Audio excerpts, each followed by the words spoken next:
Etymotic is a name which will be familiar to probably the majority of people who call themselves audiophiles, given the fact that Etymotic have long been regarded as one of, if not the top brand when it comes to sheer audio accuracy with in-ear products. However, what if you wanted to tweak things just a little bit? What if the Etymotic house sound was something you enjoyed but felt like you'd want to change things just a little bit to better suit your taste? Enter the ER Series Earphone Tuning Kit, which allows you to physically alter the sound signature of your favorite Etymotic ER Series IEM. When it comes to the design of any sort of speaker enclosure, whether it be a large subwoofer or an IEM housing one or more tiny little balanced armature drivers, there's no doubt that the enclosure itself can have a massive impact on the sound. When it comes to IEMs, it's not just a matter of slapping some drivers into a shell and calling it a day, but instead a lot of time can be spent on tuning the final frequency response by way of electrical crossovers and more commonly with acoustic dampers. These dampers are small little filters which are rated to have very specific acoustic impedances, and the purpose of these are to smooth out various parts of the frequency response. However, not everyone hears the same, and we certainly don't all have the same preferences with regards to what kind of signature we find most pleasant, and that is where this tuning kit comes into play. The kit itself contains a total of 20 filters, of which there are 5 different types, giving an impedance range from 680 ohms for the white filters all the way up to 3300 ohms for the orange filters. The green filters are the exact same ones that come as standard on the ER series. On the box there's a simple little explanation of how the various filters would alter the sound. Essentially, these filters have very little impact on the bass region, and it's more the high mids and treble which are affected. Now, the reason I was curious to try out the tuning kit was because although I really love the ER2 series, and in particular the ER2XR, neither of them managed to really hit that sweet spot of my signature preference. The ER2XR gets awfully close, but not quite. The bass goes nice and deep, and the mids and treble portray a healthy amount of detail, but there's just a little bit of shimmer in the upper registers, which I always felt just a little bit lacking. But I'm getting ahead of myself here, so let's take a look at some graphs I recorded of my own ER2 SE and XR and see how these dampers affected the sound.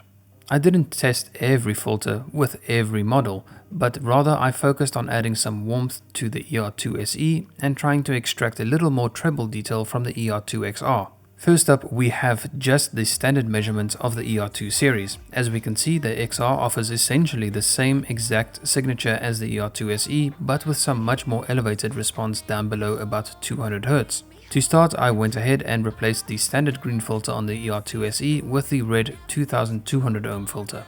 The ER2 SE does not by any stretch of the imagination have what I would call a bright signature, as it is specifically designed to sound neutral. So when introducing a higher impedance filter, for me this just resulted in a less detailed sounding IEM. This is to be expected, but what it results in is that the spirit of what the ER2 SE is seems to be lost. It loses that fine balance of being detailed without being sibilant. Just for the sake of testing all filters, I went ahead and tried the orange 3300 ohm filter on the ER2 SE, even though I knew the result would be even less pleasing than with the red filter. As we can see from the graph, this filter has the biggest effect on the frequency response, and it really does make the ER2 SE sound like a completely different IEM, one which feels overly warm, fuzzy, and just lacks detail. So, time to go in the opposite direction then. Where I thought a little bit of warmth might make the ER2 SE just a little bit more pleasant, let's add some detail to the ER2 XR instead. As mentioned, I really do love the ER2 XR, and it's what I use as a benchmark to really judge everything else against, but I often do wish it had just a little bit more shimmer and excitement in the treble regions. Testing both the brown 1000 ohm and white 680 ohm filters, the brown filter turned out to be the one which hit that perfect sweet spot for me. Again, the white filter affected the signature the most, but it just pushed things too far, which ended up making the ER2 XR sound sibilant on tracks which had a lot of treble detail. In contrast, the brown filter just provided that little bit of spice I was missing, just adding a touch of excitement while still keeping things perfectly coherent. It does take away a bit of the warmth from the signature, but to me at least, this new slight elevation in the treble perhaps even feels just a bit more balanced, whilst still allowing the IEM to dig into those deep bass frequencies when required. Vocals, in particular high-pitched female vocals, became a little more clear without ever sounding artificial, and cymbal strikes are portrayed with this wonderfully brassy metallic texture, really giving you those micro details which may be otherwise masked by a slightly warmer signature.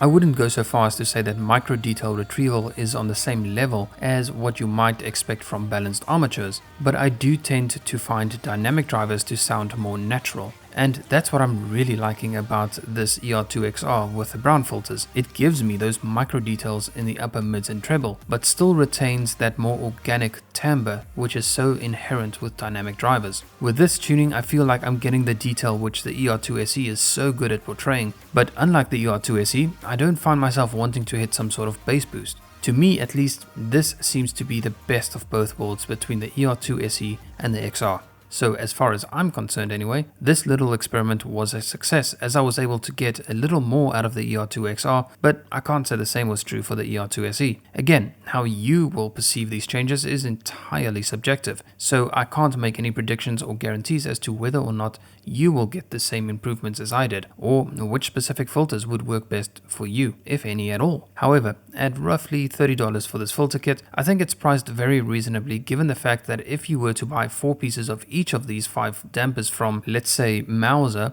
then it would cost you well over $30. So if you are still in that experimentation phase of trying to figure out which would work best for you, then this little kit is a nice little cost-effective way of doing so. Obviously, if I need to replace these brown filters on my ER2XR, then I'm not going to pay another $30 to just get 4 brown filters. I'd instead get them from somewhere like Mauser. But again, as a little all-in-one kit for the purpose of experimenting, this tuning kit from Etymotic seems like a reasonable deal and a really simple way of getting just a little bit more out of the ER2XR. So that was just a quick little review and overview of this kit. I hope you've enjoyed watching it. If you did, hit that like button and do consider subscribing. That's all from me for now, and I'll catch you in the next one. Cheers.